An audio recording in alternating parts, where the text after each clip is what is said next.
जय जगन्नाथ सांग मैंने आज बनइबा अंडारे पकोड़ा बनईकिना देखी आपण मानकू अंडा पकोड़ा से देखो मु 4टा सिझा अंडा नहीं एमती चोपा छड़ेकिना नहीं एबे चलतु छोट छोट पीस करकिना काटिबा। एबे चलतु अंडा को एमती छोट छोट पीस करकिना काटी नबा।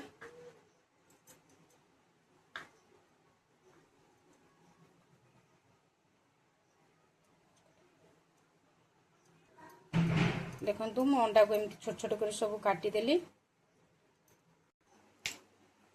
एबे देखो अंडा रे पकेया काटिकिना रखी छोट छोट करकिना पियाज एटी छेचिक रखी रसुण कटा धनिया पत्र आ किछि कंचा लंका एबे सेतिरे पकेइबा। एबे सेतिरे पकेइबा पियाज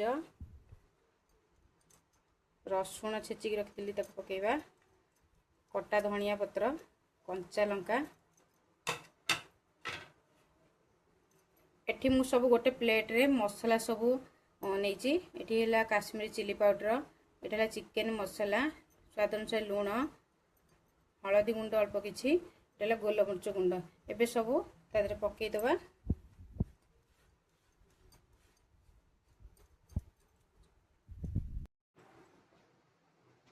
एबे सेतिरे पकेया गोटे चम्मच फुल चम्मच कॉर्नफ्लोर हाफ चम्मच चाउल गुंड हाफ चम्मच बेसन एबे को सब भल भाव गोले ना। देखंतु एठी मु तेल कढ़ाई बसाई देछि तेल गरम हो गलानी एबे सब गोटे गोटे करकिना पकेइबा।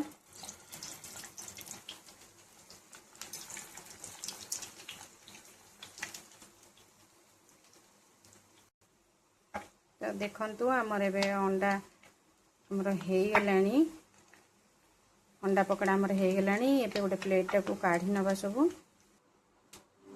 देखंतु मु एबे सब जाक सब प्लेट को एबे काढी नेछि। सब हमर एबे प्रस्तुत हे गला अंडा पकड़ा।